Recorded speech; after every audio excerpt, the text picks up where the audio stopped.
we've got the legend that is Mr. Tony Roche on the call today. He's kindly taken 20 minutes out of his day to talk about his experience working with me within 1% over the last few months. By all accounts, from my account, he's absolutely smashed it, but I want you to hear from the horse's mouth and Tony to talk about his experience. So, Tony, before we kick off, do you want to just introduce yourself, who you are, what do you do? Yeah, good morning, Luke. Good to be chatting. Look, I'm Tony. I'm dad of two and husband, work in marketing, 42 years of age.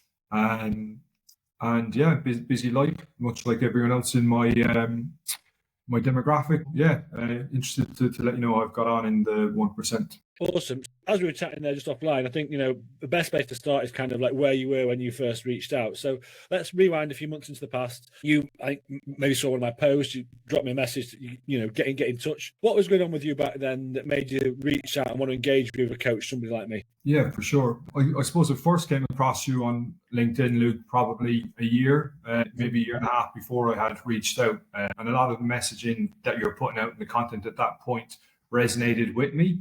But I wasn't ready to take action, I guess, at that time. But if we come forward into maybe August this year, I was just a bit fed up, to be honest. I felt I was stuck in a rut. I was making bad decisions around nutrition. I wasn't exercising. Well, on the outside, I've got all the trappings of a successful life and career, very happy. I just wasn't feeling good within myself. And I'd say it's just, on the day, whatever piece of content really hit home. And I just reached out and hit you up with a message to say, look, I'm ready. Let's do it. I think what you're describing there, Tony, not belittling your situation, but for the gents I work with and speak to, I think that's a really common narrative, which is this feeling of like, I've got all the jigsaw pieces of the great life, lovely wife, beautiful kids, nice house, good job, externally it all looks great, but for some reason how I'm feeling within it, there's a disconnect, not as happy and as content as you'd like to be. I guess usually physically not exactly where you want to be as well. And this sort of feeling of, is this what it's all about? And almost this sort of annoying dichotomy of like, I know I'm fucking better than this. Like, why don't I feel like I want to, but can't quite necessarily see the wood for the trees to work out what it is you need to do, right? Yeah, look, and that's exactly it, Luke, as well, right? So again, I think we all kind of know what the right things to do are. I think, generally, right, in terms of how to eat and move, to exercise, we kind of know what the ingredients are, but for me I just didn't know what the recipe was, right? And you were able to introduce me to the recipe, really. But it's just putting the pieces together is the hard part, I think. And when you're living a full-on life, right, the rest of the time you're like, okay, I need to make change here. What are the changes I need to make? You don't want to, if you try and do too much at one time, that tends to fall down. But if you're doing one little bit at a time, it can be easy for that to slip, or you're not seeing the impact of it and you kind of get disheartened over time. So like for me at that point in August, I was probably popping out at around just shy of 15 stone, right, which is too heavy for me, right? And I didn't get there overnight. That was a gradual increase over probably 3 or 4 years, right, where each year just getting a little bit higher. A little bit each time, yeah. A little bit higher, and you're kind of, if I could get down to X weight or whatever, I'd feel good. But that X was moving up each year as well. The gap's widening, right? That's the thing, yeah. Exactly, right? And for me at that point, you're right, everything going well in my life, thank God. I'm very fortunate, but it just wasn't feeling great. I think my values, honestly, I think about like where I am today is I'm thinking about the rest of my life, right? The long-term plan here, and how I'm going to be, touch wood, when I'm in my 60s, 70s and 80s, right? At that stage of my life, right? Because I think we should all live longer if we're lucky. And how are the later decades of my life going to be, right? And I firmly believe that whatever actions I take now are going to determine that long picture plan as well, right? So I had a very long-term view on this as well, and I felt, okay, if this is where I am now and I'm on this trajectory of my weight increasing, my exercise being non-existent, right, where am I going to be in 10 years' time? Kind of lifestyle conditions that people acquire over time as well. Yeah, and it's that sort of thing, like without change or work to do something different, it doesn't just get better by osmosis. It's like, so like if you're like X at 42 or 40, and then you're not happy with it and you feel uncomfortable physically, mood isn't as good, whatever, well then fast forward that 20 years without any input, like where do you think it's going to go? And so and part of this, I think, it's not about always just doing everything today at the sacrifice of tomorrow. It's important. We want to be that best person tomorrow, but equally recognizing, well, life's too short to be fucking like, malcontent, not as happy as you want to be, right now. So it's both, isn't it? It's like I'm sowing the seeds for a great, last, decade, hopefully, 20 years, 30 years. But equally, I want to have a great life right now. And if I'm not feeling happy and content, I want to need to do something about it, which is, I guess why you reached out and we spoke. That being said, then let's fast forward to today, Tony. So let's go from where you were, where we are today. What would you say your key successes and achievements are, having come through the blueprint, the 1%, the process so far? Yeah, numbers oriented guy, just goes with the territory of what I'm working in. But like, if I look at kind of the numeric measures, right, my weight is down over 10 kgs, right? I'm down to 13 stone, right? When I weighed in today from close to 15 stone when I started, right? And that's one measure of success, right? In terms of body as well, I'm in pretty good shape, right? Compared to where I was. I've lost a lot of kind of fat, visceral fat, and have been putting on some muscle as well. So there's been that body transformation there as well. So, I'm very happy with kind of where I'm at the moment in terms of I'm looking good, I'm feeling good, and I can see that in things like clothes that I bought kind of just before COVID kicked in, that would not fit, right? For the last few years, I'm able to rock them on now and got a bit of usage out of them, right? Awesome. So, and I see that just in how my own clothes are fitting and stuff like that. I'm waiting to go on a shopping spree maybe in the new year and get a few bits, but that's just one side of it, right? The other thing for me, I guess, is my energy. It's at a level that I honestly don't recall where it's when I had this much energy. So I'm getting so much more out of every day, right? Than I was 3-6 months ago or for a long time before that. I really feel like I'm getting a lot out of each day. I'm able, my focus is much stronger, right? So whichever area of my life that applies to, it's really improved, right? So if I think about it from work, I'm really able to focus. I'm not getting kind of afternoon slumps or anything with some of the changes that have been incorporated. Really able to focus in and to, I suppose, compartmentalize work as well. So when I'm finished. I know I've achieved a lot during that day. I'm set up for what I'm going to do the next day. And then I'm into dad and husband mode, right? When I finish work, and I'm really able to be present at that time of the day then as well, to be my best at that part of the day. And bedtime and all that, get the kids to bed, not under any kind of, not in any rush, not stressed. I'm really present and enjoying those moments probably more than I did previously when I wasn't feeling great and kind of things are spilling out of work into having to work on those in the evening and different bits, right? And being present. So just some of the habits I've developed around digital devices as well. I'm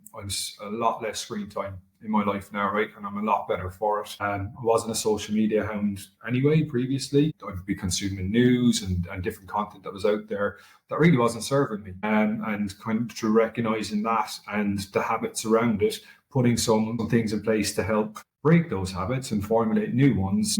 I'm getting more out of life now than I was previously. I mean, what you just said there, I think for me, that's what it's all about. I've said this to you, Tony, and the other gents in the program, like the weight loss piece. I love it. It's great. And it's what not everyone, because a lot of people want to look better, feel physically fitter. And that's a box that we can tick. And we want that to be happening. I think everyone wants that to be happening as a byproduct of having some great foundations, not because we're hanging on by the skin of our teeth to a fitness plan. And that's important. And actually, how you feel physically has a massive bearing on how you feel mentally and your stress management and so on. But it's not the only piece, right? And what you're talking there about, that whole balance between being able to be focused at work, doing what you need to do there and perform well, but then being more efficient there. So then you've got boundaries in place. Then when you're finished, you're there present with your family, giving them what they need. And materially, we haven't given you any more time. And that's usually one of the biggest quote unquote excuses. I don't have time. It's like, well, no. And if I could actually give you more time, I'd be a billionaire, right? That doesn't work like that. But yes. What we can do is show you what you're doing. And more often than not, there's areas that we're completely blind to, or maybe sort of know, but don't really look at it, where we address those areas. Then all of a sudden there is more time there because you're more efficient at work. So then you are more present at home. And then you're more present at home because you're not glued to a screen or using that, or because you're trying to do the spillover from work and so on. And so by improving little metrics across the board, overall, that's where that balance comes from. Because some people say, what is work-life balance? And it's almost like a cliched phrase, right? For me, that kind of comes as an emergent property of having your shit together. Does that make sense? I know that might sound a bit crass, but I think that's what it is. It's not Oh, do this work-life balance. It's no. It's a multitude of factors that result in that balance coming out, right? absolutely.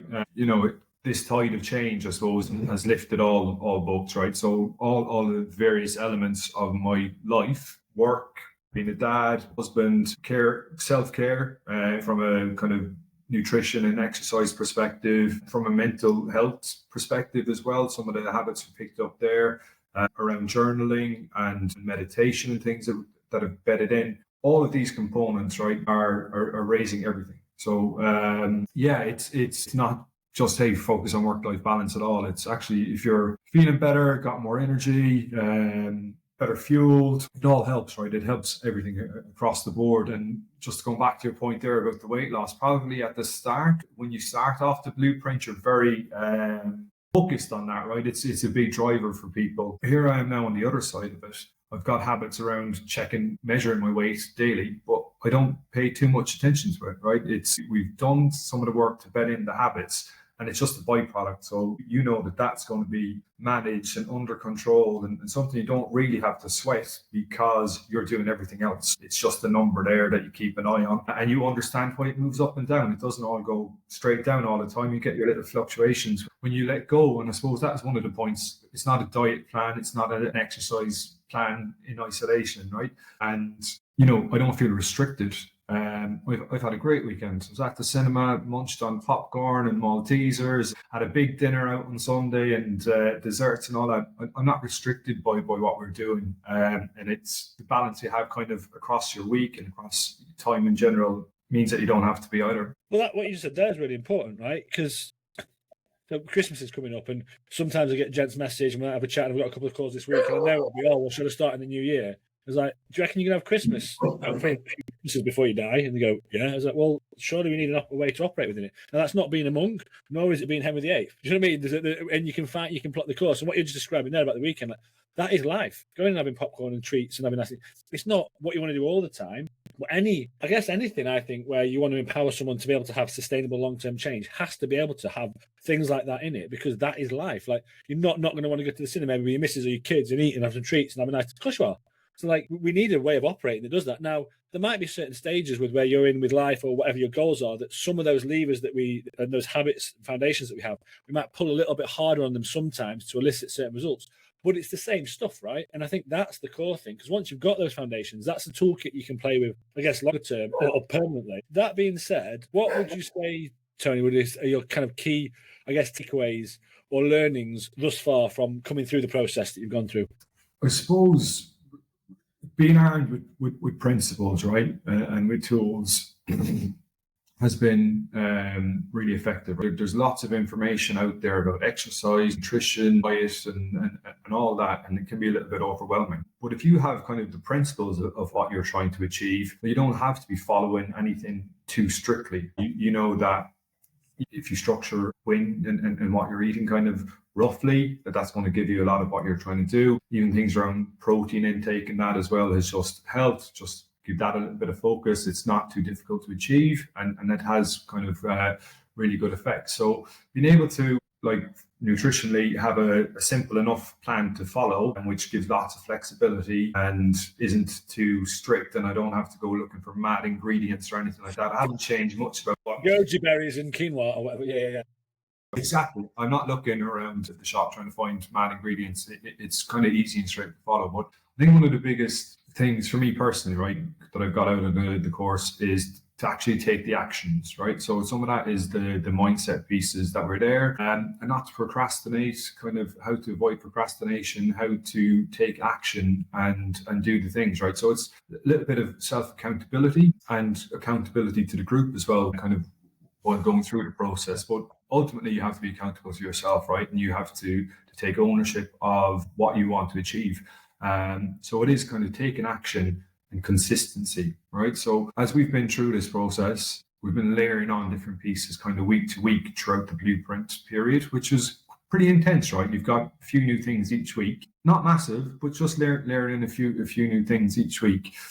And when you're going through that, it's all new, it's shiny, you're kind of, doing this and doing that, and it's very action oriented, right? But you have to, I suppose, I have to take action to make things happen. Okay. But once I'm out of the other side of the blueprint as well, it's okay, consistency now is the key thing. So what are the things that are brought forward? And we haven't brought every element of the blueprint forward. It probably brought 80 to 90% of it, right?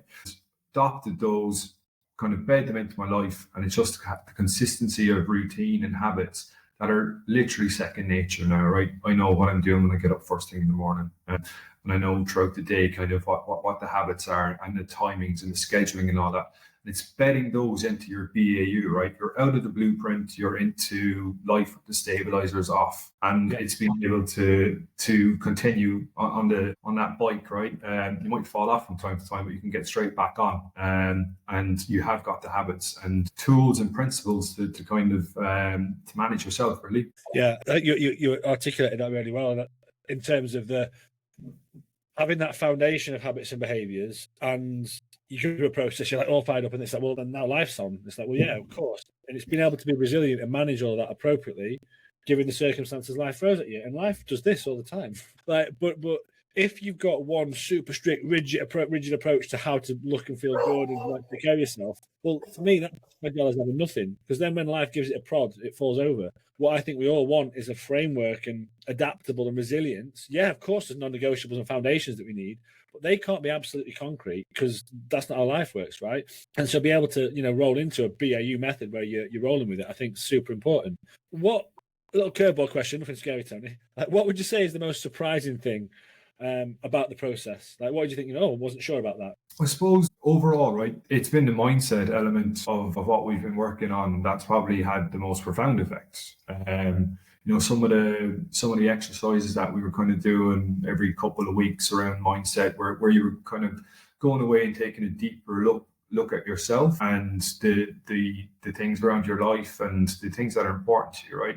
And some of the value pieces that we looked at. Going away, writing that down on paper, giving it some thought, and really kind of working on those exercises was powerful, right? Because the docs that were produced there, it's not War and Peace or anything, but the actual thought that's gone into those in terms of producing those and going, yeah, look, that's actually what's important to me. They're the things that I care about, and they're the things that I want to take forward in my life. And you've really given that some good thought. And then what are the habits that are supporting of that, right? Being able to tie your kind of day-to-day actions back to the things that really matter to you, right? To cut through the noise, not material things. What are the things that matter to you? And, how do you support those? And all of the kind of habits and things that we're trying to implement and ingrain are there to support us in getting the best out of what's important to us in life. So really, that mindset stuff was transformative and probably not top of mind for me when I was coming into the.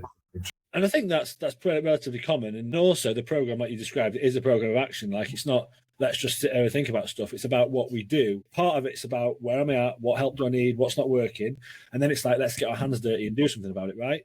But equally, those kind of bigger picture like mindset pieces where we're thinking about what your values are, what's core to you, what matters, what are your limiting beliefs, what's holding you back. Getting an understanding around those is incredibly powerful because it kind of puts a line in the sand and also gives you, people talk about, don't really like it, like what's your why? Because sometimes you don't need a fucking why, just do, right? But equally, reminding yourself of what's important, what's core, gives you that like foundation. But then it's like, well, that's all great as well, but that's not going to happen by osmosis. So, like, let's get our hands dirty. And what are the inputs that support that? I mean, you give a great analogy, Tony, which was the whole, I've got the ingredients, just don't have the recipe, and that's helping you, giving you the sort of the recipe, and saying, well, this is what's important. Well, then now the things I need to do that, and the things I need to continue to do. So it's kind of putting the more slightly esoteric with the action pieces, but you put that together. I think that creates a very powerful place for change because you're working out why and the importance, but also then. What are the things that you need to do that? There's a Ryan Holiday quote I posted in the group the other day, which is that self-belief is overrated. I think it's something like use action. Do you know what I mean? Yeah. Self-belief is overrated. Give yourself evidence. And I think it's like that. It's like, okay, great. We've thought about the big stuff. Right, let's do. Does that make sense? Yeah, it's kind of just to stepping back, taking that zoom out picture or zoom out view of your life. And, as I say, what is important to you? Why is it important to you? And then what are you going to do about it, right? And the what you're going to do about it, the actions are obviously what drive the results. And just really letting that sink in, that consistency is key, is king, and having the discipline and the self-discipline to just get on and take the actions. Going off on a tangent now, Luke, what I was going to say is, look, for me, one of the keys to the success that I feel I've had as well has been bringing my wife on this journey with me as well, right?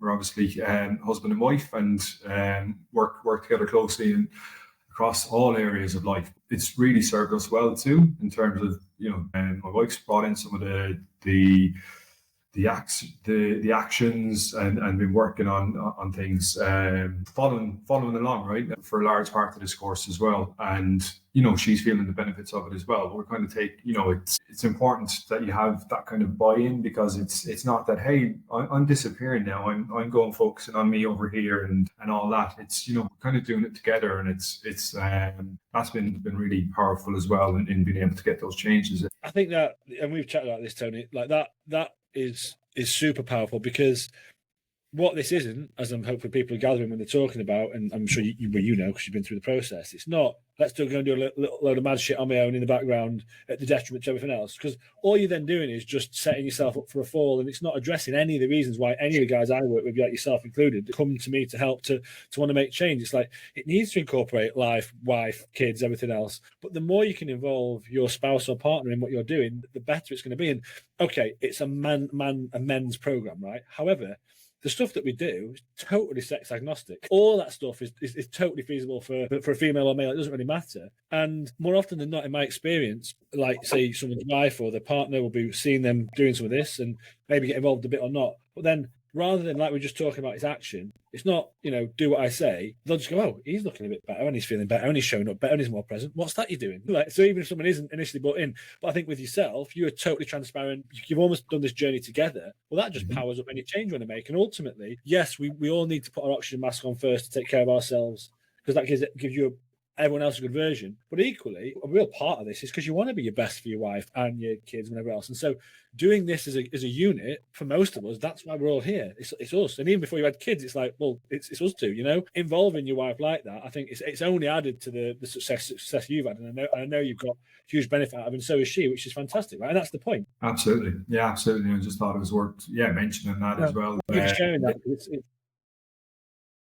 I think sometimes some gents might watch this or before the process go, oh, am I too busy, or can I fit it in, or what will my wife think? It's like, that's just the total. It's not another fitness plan to know. It's not just another square peg you're trying to smash into your life. This is about taking you from where you're at and empowering you to thrive within all of that. And it's not like a battle against your missus for doing X. If any sort of process you engage facilitates that, there's something materially wrong with what you're trying to achieve, because it needs to incorporate what's going on in your life, right? Exactly, yeah. And that was, I think, one of the keys to the success is that it has been, it's the big picture. It's all of your life that you're kind of changing with these habits, and having the buy-in and support of my wife has been key. Awesome. Well, thanks for sharing that, Tony. I know you're a busy man, given what we just said there, so I won't keep you much longer. I hope anyone who's watching this has got a lot out of it, because I have, and I think the way you articulate and talk about yourself and your journey has been amazing, Tony. I guess firstly, I'm a coach and you're a coach, and we've been through a process. Equally, you've done the hard work and you put the effort in, and you put your hand up for help, and when things weren't working, which is 100% part of the process, you always put your hand up. We discussed it, we got to the root of stuff, we moved forward. And the reason you're sitting here with the results you've had and going to continue is because of that work you put in, right? And so I just think what I wanted to say, it's been a pleasure working with you so far, mate, so thank you. Let's say someone's watching this and maybe they've seen some of my content for a little while, a bit like you in the background watching for a little while, and this resonates and they're not sure about reaching out to someone like me or a coach, but they're in the sort of place that you were in back when we first spoke. What would you say to someone like that who was kind of on the fence about a process like this? Look, first of all, right, it's really opened my eyes to the benefit of having a coach, right? Like key to getting the changes in, and to actually working together over a period of time. You might use them in other areas of your life, but for yourself, really, really good. What would I say? Look, for me, when it came to kind of biting the bullet and making the investment in myself, I had a mindset of it's a long-term investment, right? And this is where I want to, I want to change. I'm on the wrong track from where I want to be in 10, 15, 20 years time. If I continue where I'm at now, That's not going to get any better. So I was kind of viewing it, look, this is to kickstart me, to get me in the right direction for future me, right? Which it is, right? Sure. But actually, the benefits of this are not going to be realized. I don't have to wait 10, 15, 20 years to realize the benefits. I'm realizing the benefits right now and immediately in my life. Right? And from probably the first week, you're seeing progress. Once you start to see progress, and that rate of progress starts to pick up, right? The longer you're in the course, the more benefit you're getting. And it really is building me up, right? Which it has done from day one. So what I would say is there's really long-term benefits to getting into this and getting a handle on your health, right? Number one, I suppose, and then the other areas of your life. But you will really realize the benefits in a short-term basis as well. The payback on this course is quick. And I'd recommend to anyone who can and feels that they would like to go for it, right? And you come in with some unanswered questions, right? I didn't know what, to be honest, I was getting into in terms of what exactly the blueprint was going to look like. I knew what we were going to try and work on. I just get myself over to it. It's like, okay, whatever comes up each week, I'm going to commit to that and I'm going to get it done. And that's some of the mindset that you learn when you're on this journey anyway. And the results stand for themselves, right? And I can speak for myself, but I can also speak for the gents that I've been sharing time with on phone calls weekly as well. The progress is there to see for everybody. Everyone that's working with Luke is seeing results that they didn't believe were possible. Awesome, thank you, mate. Well, and that's a pretty good explanation and endorsement, and I think that's right, because any kind of engagement, there's always going to be a bit of what's this all about, and no matter how well we connect and I explain the process, there's always a degree of unknown. But I think when you go into a process, and like you said right at the end there, and you see other people right at the start going, no, this works. If anyone's watching this and they're interested in having a chat, anything that Tony resonated from what Tony said or we've discussed today, reach out, drop me a message or drop a note in the comments. Tony, mate, it's been an absolute pleasure, and thank you for taking your time to talk about this. On that note, have a great week, everyone, and we'll see you soon. Cheers.